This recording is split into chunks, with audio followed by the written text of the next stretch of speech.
in your experience, if the way that we workshop plays in Canada today is producing the best work, if it serves your process, and if you think it can be improved, or if you think it's just great how we do it.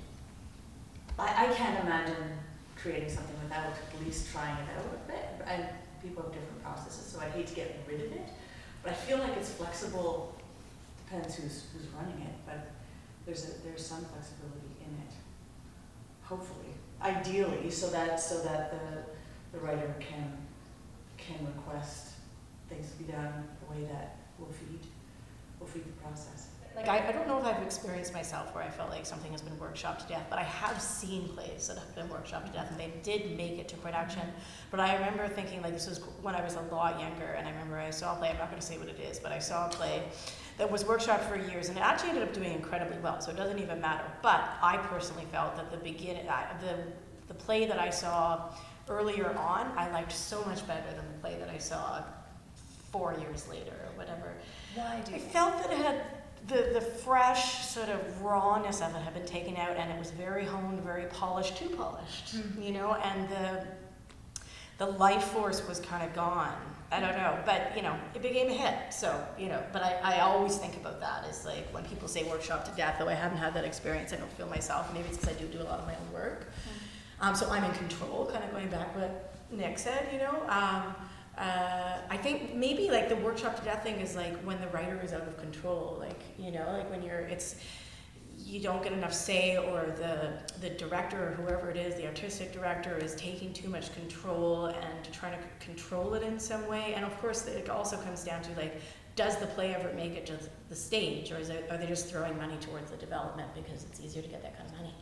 I don't write something unless I know that it's going, and usually it's that I'm producing it or my company's producing it, and we never applied for grants until a year ago, so we were doing everything as a collective policy, and it meant that we were producing a lot of stuff and like for me, all of those productions, they're basically workshop productions. Like the rehearsal period is the workshop period, and that's why I like to direct them, because I'm still changing them up to fucking opening night, poor fucking actors.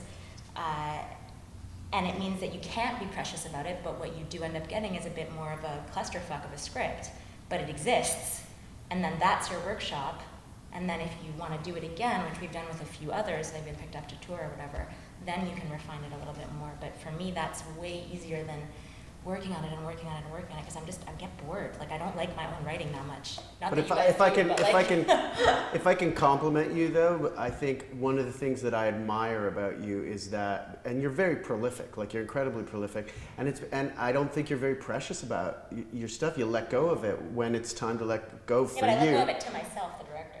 Like. No, but still, even then, like, you know, as a writer, you could be like, oh, it takes 2 years to write a play, and that's, you know, and you know, some people have their rules about stuff, or they want to keep it close. I mean, I was terrified when we were going to open, you know, and I thought about how many times you've opened in the last little while, and I was like, damn. Yeah, but that's just that was literally me coming out of school being like, I'm just gonna fucking throw shit at the wall until either someone notices or someone says, go home, Kat, you're drunk, you can't do this. Not everybody can do that. No. It takes a kind of courage. Was it a different experience with Mustard? Yeah, because I got paid. Truly. I got paid, and all of the actors got paid, and I had a year to develop it. I didn't know that Within the Glass was your unit play. Mm-hmm. That's so interesting. Yeah. We developed it over a year, and they say at Targon, they're like, oh, we're not going to do your plays. And then they're like, we'll do this one. And I was like, oh fuck, okay, all right. And then we didn't do it for a year, so they were like, do you have some more drafts of it? I was like, nope. And I guess when we get closer to rehearsal, and then Ashley came on board and worked as a dramaturg, and we worked with the dramaturgs at Tarragon. But I mean, I've never worked on a play for 2 years. I think audience is your best way. Yeah. We had a workshop production of an opera. They did it full value, production value. And then I got to see how terrible certain parts of it were, but how like good some parts were, you know, like because you get to actually see it like properly done. And then you're like, oh, that part's horrible, I'm so embarrassed. But you actually get to see it properly done. And so then you get to, you know, really experience it. And of course, you always see something differently when it's in front of an audience, you know. So, I think you need the audience. I think you bring up a good point, which is there's this idea with the workshop that somehow you can solve the problems before it's up on stage. Yeah. But that's not true. Yeah. because we never know what it's going to be like once it's up on its feet. Like, you know, all of a sudden stuff you never knew was funny is funny and is consistently funny. Yeah, the consistency. Things that you thought were funny are consistently Not funny. Yeah. That's not so good, but that happens. But you learn. And I think, you know, and I think that's part of a larger thing, which is we don't like to fail, you know, and there's nothing that allows us to put up a show and just fall flat on our face and just be like, it's fine, it's cool, guys, I'll get it next time. Yeah. You know, I think SummerWorks used to be like that. I think that has changed. I think SummerWorks now, the pressure is to like show something that is ready to be transferred. And I think that's unfortunate, because I think what that's doing is that it's shifting development onto the artists rather than the institutions. You know, it's great for theaters to be able to go, I'm going to program this, and all I have to do is pay them for maybe a week or two of rehearsal because it's a remount. I think that's too bad. Partially because I really think that Fringe and SummerWorks, what's wonderful about them is to just see stuff that is terrible, but there's something. There's something in there that you go, this is a writer who hasn't figured out how to say what he or she wants to say, but there's something that they do want to say. But I think with those festivals now, there's a different feeling, because it used to be do Fringe, do whatever, and now it's do Fringe, be the next Kim's Convenience. Yeah. And that's like it's used all the time in marketing. What will be the Drowsy Chaperone of this year? What will be the Iceland of this SummerWorks? Like it's a totally different environment now, and there's even more like I think there's over 160 shows this year in this year's Fringe. So like don't worry about like having a good show. You just have to promote above everything else. And I think Kim's Convenience, Iceland are two good examples of plays where neither myself nor Ince came out of nowhere. Like, we had been working in the theater for a while. We had people that we could call upon to like come in and do this show with us. Like, so it's not like there is this like idea of like the prodigal play that comes out of nowhere, but that's not true. That's not the truth of it.